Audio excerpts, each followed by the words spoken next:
the night of January 30th, 1943. 4 miles above the industrial heart of Hamburg, Flight Lieutenant James Marks felt the familiar vibration of his Lancaster bomber as flak bursts peppered the darkness around him. Below, the city had vanished, not destroyed, hidden. The Germans had deployed their smoke generators across the entire port district, creating an artificial fog bank that stretched for miles. Every landmark, every river bend, every factory that intelligence had circled on his maps had disappeared into a gray-white void that turned moonlight into a useless, diffused glow. This was the 3rd time in 2 weeks his squadron had turned back, bombs still in their bays, unable to see anything worth hitting. The Luftwaffe didn't even need to intercept them anymore. The smoke did all the work. But tonight, Marks had something new mounted in his aircraft. A bulky metal box bolted behind the navigator's position, connected to a circular cathode ray tube that glowed an eerie green in the darkness. The technicians who installed it had been oddly secretive, as if they were handling something fragile and precious. They called it H2S, a name someone had apparently chosen because the Air Ministry thought the whole idea stank when it was first proposed. What Marks didn't know, what none of the bomber crews flying that night knew, was that the device humming quietly behind him contained a component so revolutionary, so far ahead of anything the Germans possessed, that Churchill himself had forbidden its use over enemy territory for months. The Prime Minister feared that a single crashed bomber might hand the Third Reich a technology that could change the entire course of the war. If you're enjoying this deep dive into the story, hit the subscribe button and let us know in the comments from where in the world you are watching from today. The cavity magnetron inside that box represented something the British almost never gave themselves credit for during the war. A genuine technological leap that left German science scrambling to catch up.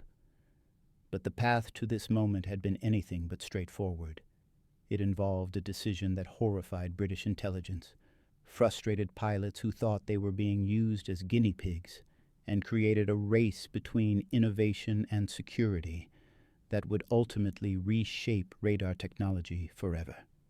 To understand what Marks was carrying in his Lancaster that night, you have to go back 3 years, to a cramped laboratory at Birmingham University, where 2 physicists named John Randall and Harry Boot were trying to solve a problem that had frustrated radar engineers since the technology's inception. Radar worked on a simple principle: send out radio waves, wait for them to bounce back from solid objects, measure the time delay, and you could tell how far away something was.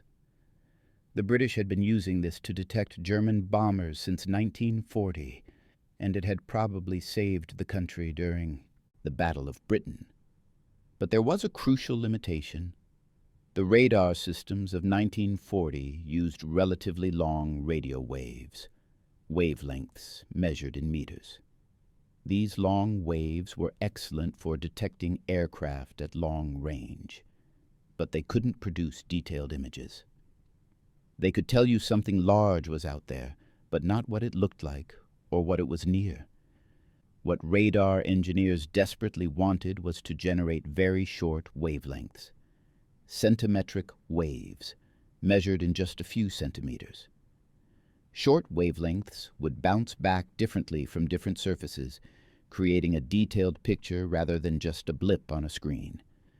A bomber crew could potentially see the ground below them even through clouds or smoke, distinguishing rivers from roads, cities from countryside, factories from parks. But generating powerful centimetric waves required a device that could convert electrical power into microwave radiation with unprecedented efficiency. Every device that had been tried, klystron tubes, split-anode magnetrons, various experimental designs, either produced too little power to be useful or was too large and complicated to fit in an aircraft. Randall and Boot's breakthrough came in February of 1940. Working with a budget that would barely cover a modern research team's coffee expenses, They built a device that seemed absurdly simple in hindsight.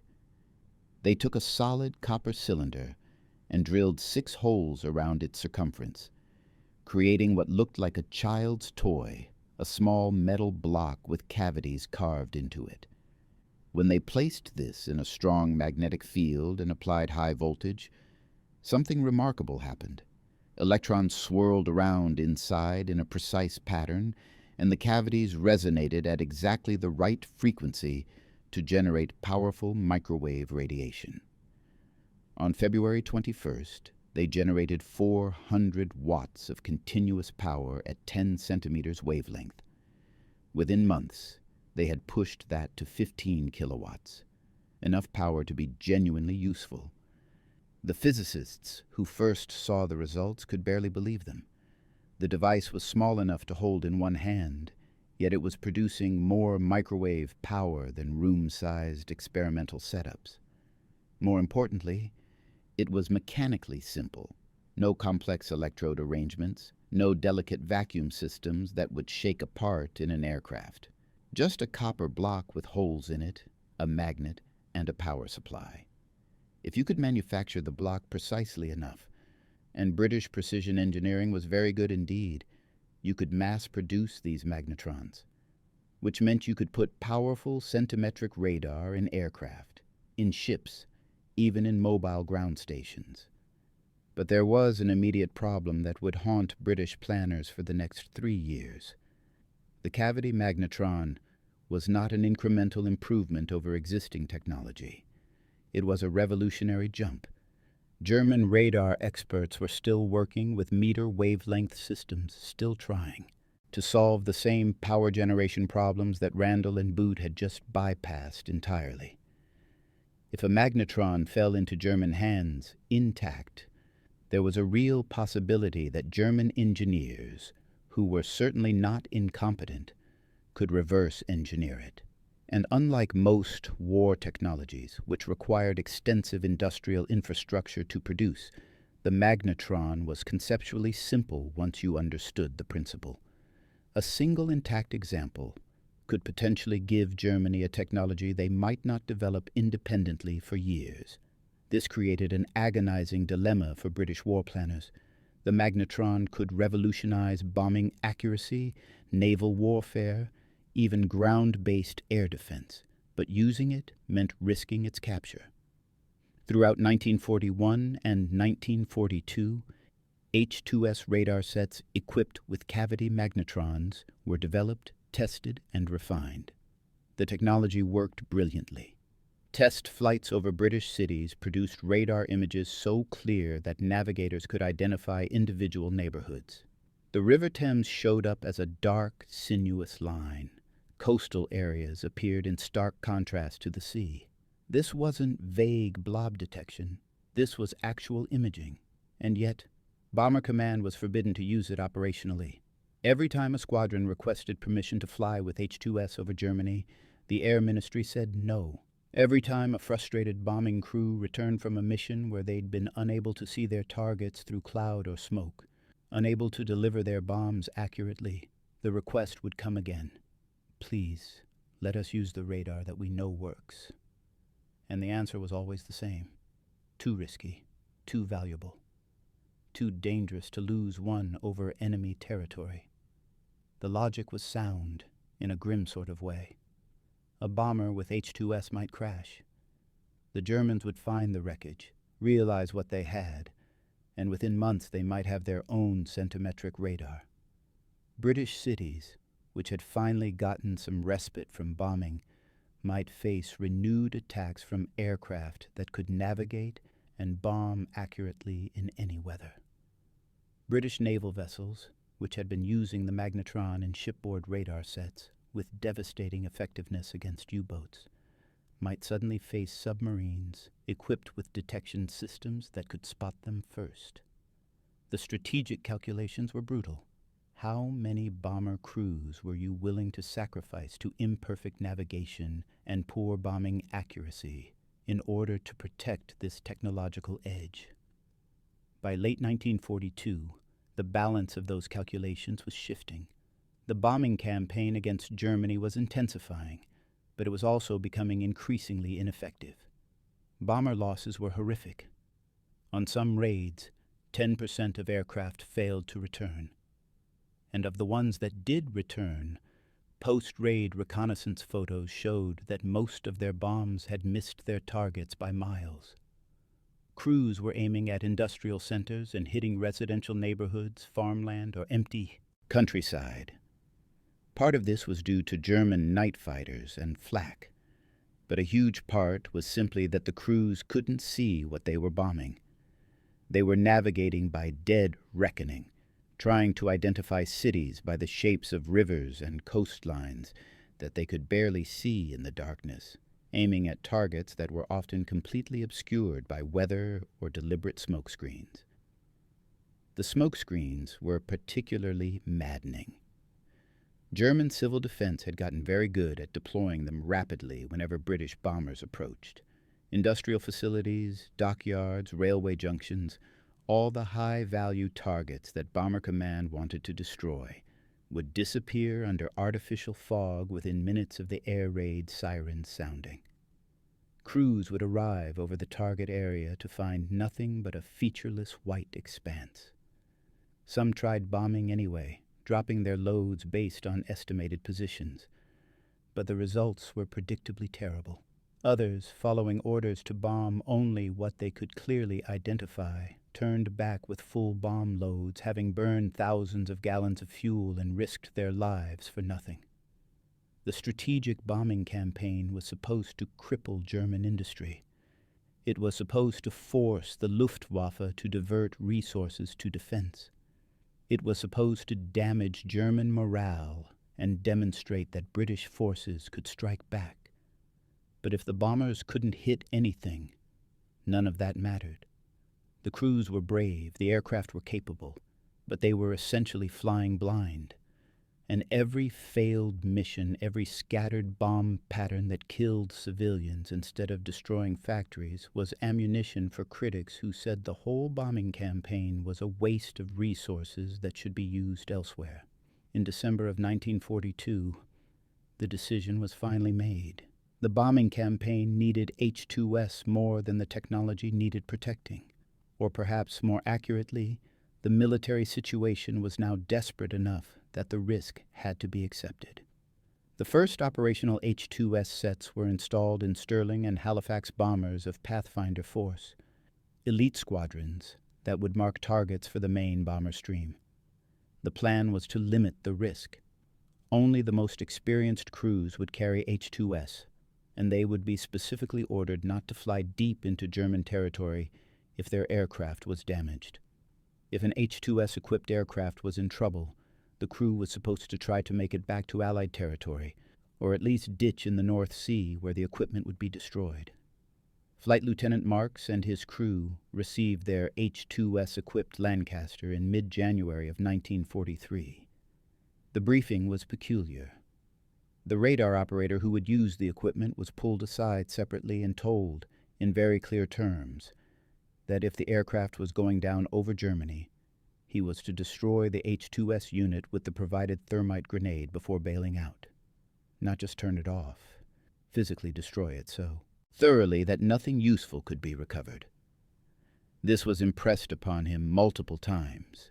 The technology in that box, he was told, was more valuable than the aircraft itself, possibly more valuable than the crew.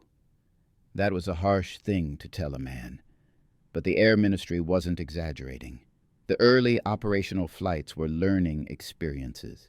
The H-2S screen showed a circular radar image with the aircraft at the center and the ground spreading out around it in a roughly 6-mile radius. Dark areas were water or fields, things that didn't reflect radar waves well. Bright areas were buildings, roads, industrial structures, things with lots of right angles and metal that sent strong reflections back. Cities showed up as bright, irregular blobs. Rivers and coastlines were sharp, dark lines. With practice, a navigator could learn to read these images almost like a map, identifying cities by their shape, following rivers to specific locations, even picking out individual large buildings or complexes. But reading the screen took skill and experience. The image updated several times per second as the aircraft moved, so you were essentially looking at a constantly shifting map. Built-up areas often showed up as confusing, bright patches where individual structures blurred together.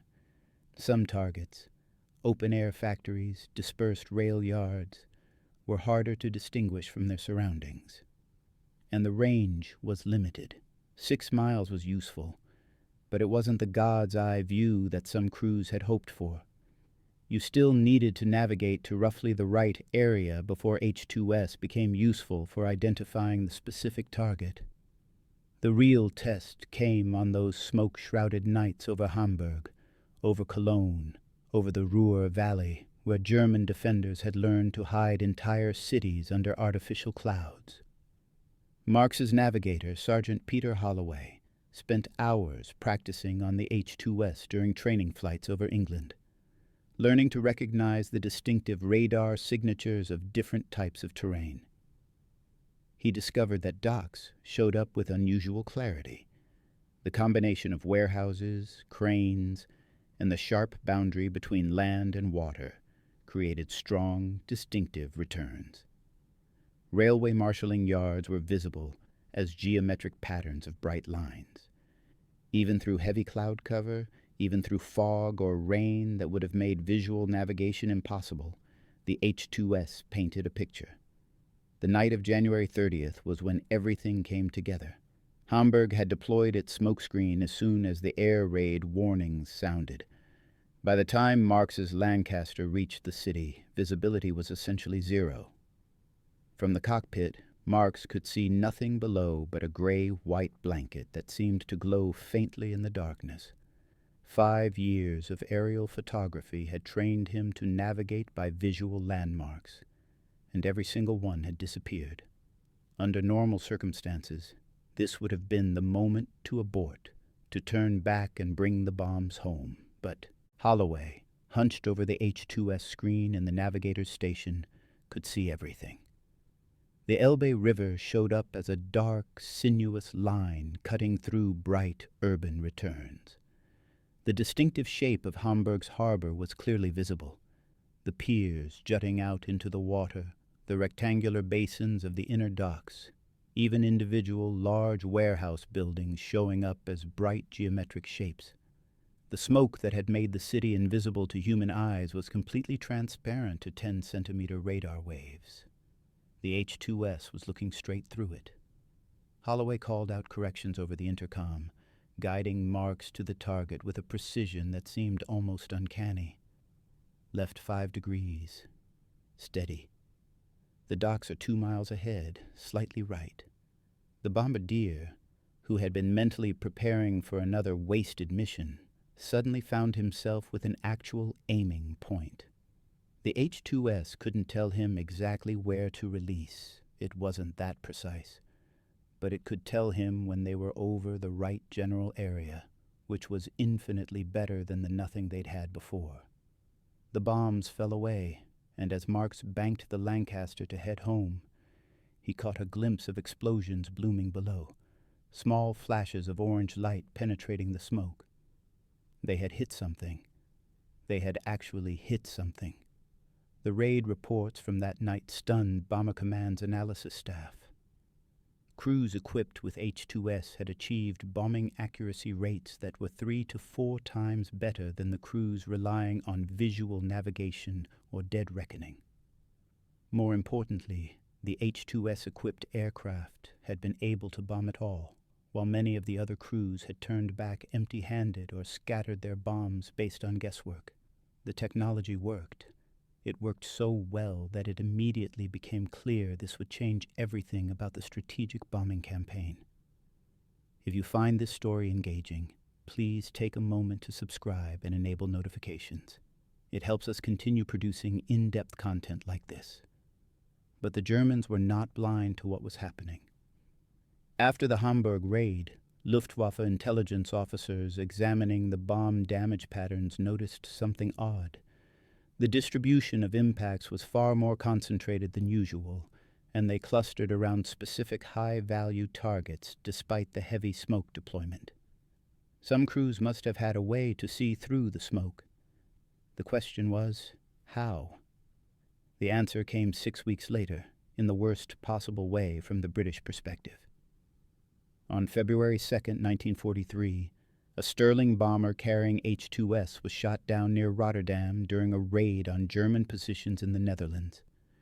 The aircraft came down relatively intact. German recovery teams reached the wreckage quickly, and though the crew had attempted to destroy the H-2S unit with thermite as they'd been instructed, the destruction was incomplete. Enough of the cavity magnetron survived for German engineers to understand what they were looking at. The shock that went through German radar research establishments was profound. When the magnetron fragments arrived in Berlin, examined by scientists at Telefunken and other firms, they realized immediately that this was not just an improvement over existing technology. It was a completely different approach. German magnetrons of 1943 could produce perhaps 10 watts of centimetric wavelength power. This British device had been producing kilowatts. The difference wasn't incremental. It was a gap of several years of development. Dr. Hans Erich Hollmann, one of Germany's leading microwave experts, was brought in to examine the device. His report was blunt. The British had solved a fundamental problem that German researchers had considered nearly intractable. The cavity resonator design was elegant, mechanically simple, and far more effective than anything in the German experimental pipeline.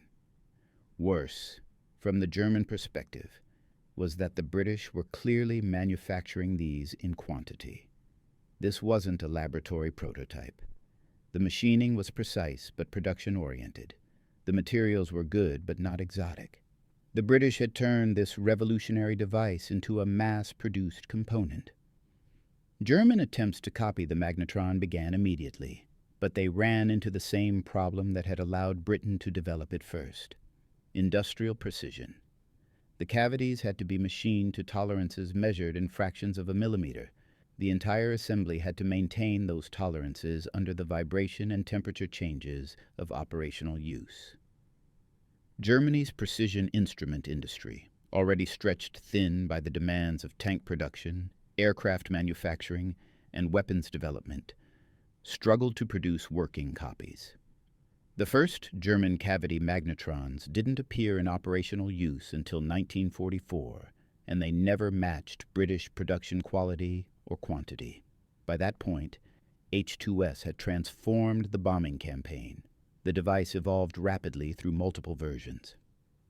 H-2S marked a sect, introduced in late 1943, used a shorter wavelength, 3 centimeters instead of 10, which produced even sharper images.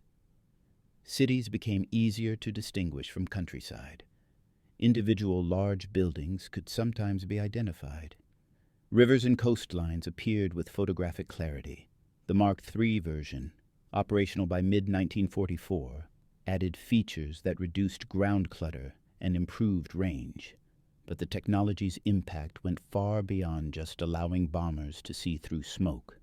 It fundamentally changed the strategic calculus of the air war. Before H-2S, bad weather was Germany's ally. Cloud cover, fog, industrial haze, all of these protected German cities and factories from accurate bombing. After H-2S, weather became largely irrelevant. Bomber Command could now plan major operations without worrying about cloud forecasts. The bombing weather that had previously limited operations to clear nights became unnecessary. German defenders adapted, of course. Luftwaffe night fighters were equipped with detection equipment that could home in on H-2S transmissions, turning the British navigation aid into a targeting beacon. Bomber crews learned to use H-2S sparingly, turning it on only for short periods during the critical navigation and bombing phases. The electronic warfare spiral continued. Jamming, counter-jamming, new frequencies, new detection methods. But the fundamental advantage remained with the bombers. They could see, and for long months the defenders were operating half-blind by comparison. The crews themselves developed an almost superstitious attachment to their H-2S sets. Marx remembered one mission where the H-2S failed shortly after takeoff, a blown vacuum tube or loose connection that left the screen dead. The navigator reported the failure, and by standing orders they should have turned back. H-2S-equipped aircraft weren't supposed to fly deep over Germany without the equipment working, both because the crew needed it and because a crashed aircraft with a dead H-2S was potentially recoverable by the Germans. But Marx made the decision to continue, relying on visual navigation for a clear weather raid over Mannheim. The mission succeeded, but the experience of flying without the radar after months of depending on it felt like being blind. The way Marx described it to ground crews afterward was telling. It was like someone had put a bag over my head. We used to fly this way all the time, but now it feels completely wrong. The psychological impact of H-2S extended to German crews as well. Luftwaffe pilots reported a growing sense that British bombers had an unfair advantage, that they were using some form of magic or unknowable technology to find their targets. Post-war interviews with German night fighter pilots revealed a fatalism that set in during 1943 and 44. Before H-2S, they felt they could protect German cities by exploiting weather and darkness. After H-2S, they knew the bombers would come regardless of conditions, would find their targets regardless of smoke or cloud, and the night fighter's job became an exercise in damage limitation rather than effective defense. The industrial impact was equally profound. Before H-2S, German factories could be protected relatively effectively by smoke deployment, dispersal to small facilities, and camouflage. After H-2S, none of these countermeasures were fully effective. Smoke was transparent to radar. Dispersed facilities still showed up as clusters of structures. Camouflage that worked against visual observation did nothing against radar returns. German war production planners were forced into increasingly desperate measures, moving critical manufacturing underground, dispersing it into forests where radar returns would be confused with trees, or accepting that certain facilities were simply indefensible and planning for their eventual destruction. The magnetron technology itself spread far beyond H-2S. By 1944, cavity magnetrons were being used in shipboard radar for fire control, allowing Allied naval vessels to engage targets accurately in darkness or poor visibility. They appeared in ground-based air defense radar, dramatically improving detection ranges and accuracy. They were fitted to night fighters, giving Allied pilots the ability to hunt enemy aircraft in conditions where visual contact was impossible. The simple copper block with machined cavities that Randall and Boot had developed in a university laboratory had become one of the war's decisive technologies. American researchers, who received cavity magnetrons from Britain in 1940 under the Tizard Mission Technology Exchange, had developed their own variations and manufacturing techniques. By 1943, American factories were producing magnetrons in huge quantities, with quality control and standardization that exceeded even British standards. This was the American industrial advantage at its most characteristic. Take a brilliant British invention, engineer it for mass production, and manufacture it in quantities that would have seemed absurd to European planners. By the end of the war, cavity magnetrons were being produced at a rate of thousands per month, a component once so precious that Churchill had forbidden its use now being treated as a consumable item. The German response, when it finally came, was too little and too late. By the time German factories were producing usable cavity magnetrons in any quantity, the strategic situation had shifted decisively. The Normandy invasion in June of 1944 was supported by radar systems using magnetron technology for everything from ship navigation to aircraft detection to ground mapping. Allied fighters prowling the night skies over Europe carried magnetron-based radar that could detect enemy aircraft from miles away. The technological edge that Churchill had feared losing if a single H-2S set fell into German hands had, by mid-1944, become such a decisive Allied advantage that losing the secret no longer mattered. The Germans knew how it worked. They simply couldn't match the production scale or the years of operational experience that Allied forces had accumulated. Flight Lieutenant Marks flew his final operational mission in March of 1945. A daylight raid that would have been suicide in 1942 but was almost routine by the war's end. German air defenses had been degraded to the point where Bomber Command could operate in broad daylight with acceptable losses. The H-2S screen, which had once seemed like black magic, was by then just another piece of equipment, as familiar as the throttle controls or the bomb release mechanism. Marks remembered being struck by how quickly the extraordinary had become ordinary. The device that navigators had clustered around in amazement during training, the technology that had required thermite grenades and strict security protocols, was now just the radar that you turned on when you needed to check your position. The post-war assessments of H-2S's impact make for remarkable reading. British bombing accuracy improved by a factor of 3 to 4 times with H-2S compared to visual or dead reckoning navigation. The number of completely failed missions, raids where bombs hit nothing of value, dropped dramatically once H-2S was widely deployed. The percentage of bombs falling within 3 miles of the aiming point, which had been around 30% in 1942, rose to over 70% by 1944 for H-2S-equipped aircraft. These weren't marginal improvements. They represented the difference between an expensive strategic bombing campaign of questionable effectiveness and one that genuinely degraded German war production. More subtly, H-2S changed the psychological dynamic of the air war. German civilians, who had initially taken some comfort from poor weather, knowing that heavy cloud cover meant relative safety, learned that the bombers could come any night regardless of conditions. The wail of air raid sirens became accompanied by a helplessness that hadn't existed before. You couldn't even hope for bad weather anymore. Luftwaffe night fighter pilots, who had taken pride in their ability to exploit darkness and weather to protect their homeland, found themselves increasingly frustrated as British bombers navigated with apparent ease through conditions that should have made accurate bombing impossible.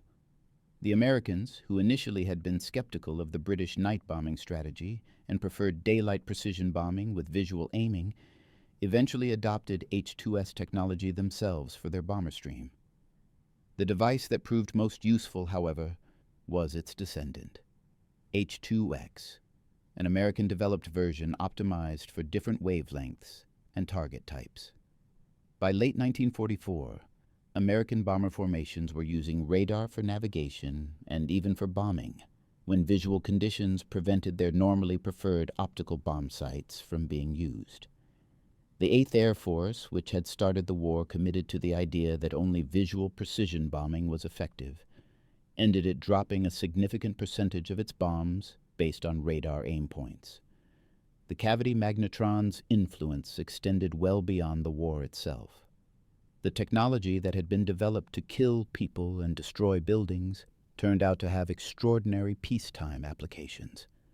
The same principle that allowed H-2S to see through clouds could be used for civilian aircraft navigation, for weather radar, for maritime safety systems. The magnetron's ability to generate powerful microwaves at precise frequencies became the basis for post-war communication systems, for scientific research equipment, for industrial heating applications. Perhaps most famously, a Raytheon engineer named Percy Spencer discovered in 1945 that a cavity magnetron had melted a chocolate bar in his pocket, leading directly to the development of the microwave oven. The device that helped British bombers find their targets through German smoke screens eventually became a kitchen appliance that sits in hundreds of millions of homes.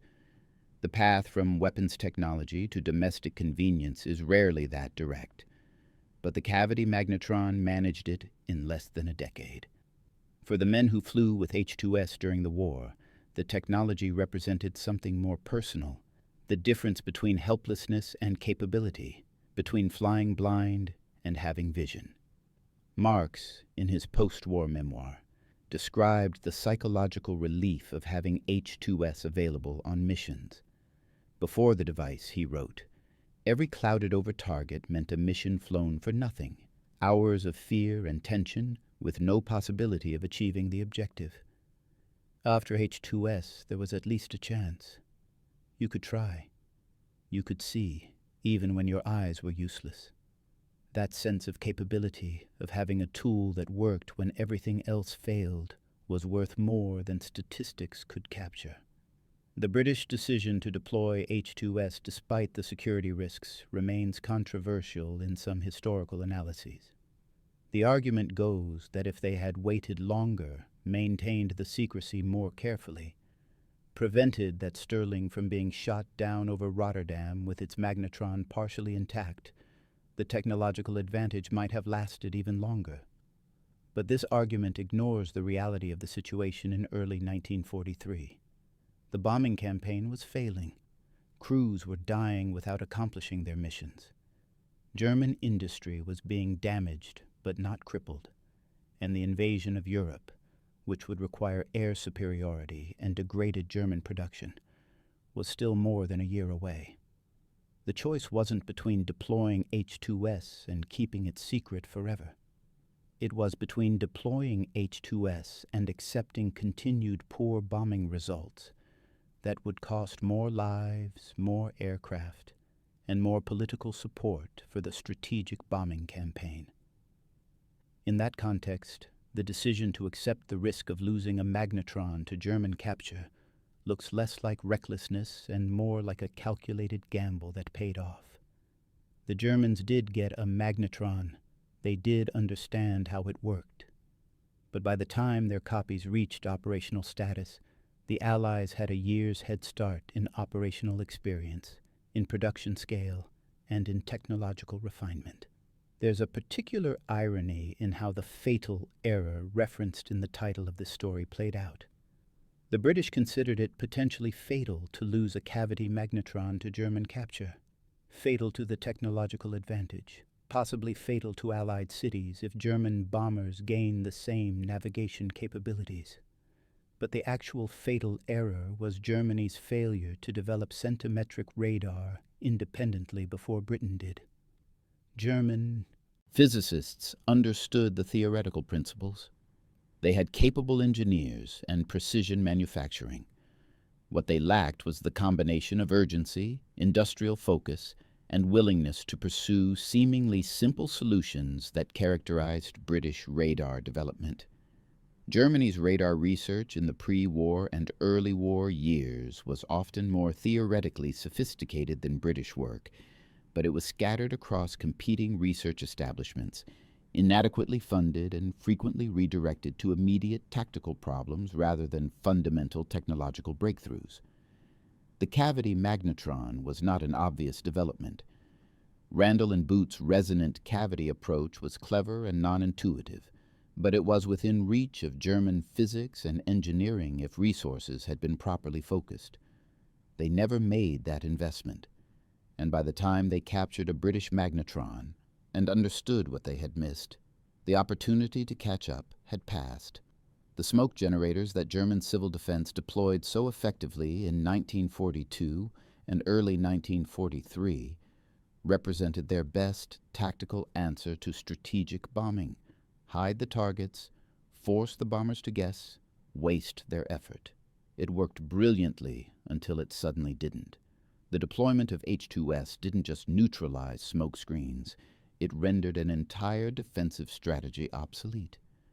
The Germans could still generate smoke. They did extensively throughout the rest of the war, but it no longer provided meaningful protection. It might confuse visual observers and make bomb damage assessment difficult, but it couldn't prevent H-2S-equipped aircraft from finding and hitting their targets. In the final analysis, the cavity magnetron and its H2S application represented exactly the kind of technological warfare that would characterize the rest of the 20th century. Not just better versions of existing weapons, but fundamental shifts in capability that changed what was possible. Before H2S, bombing through cloud cover or smoke was a matter of luck and estimation. After H2S, it was a matter of skill and equipment. That transition, from impossible to difficult to routine, happened in the span of about 18 months. For the crews who lived through that transition, for men like Marks and Holloway who went from flying blind to having vision, the change was profound enough that they struggled to articulate it in their post-war accounts. How do you explain what it means to see when everyone else is blind? How do you describe the confidence that comes from trusting a green radar screen more than your own eyes?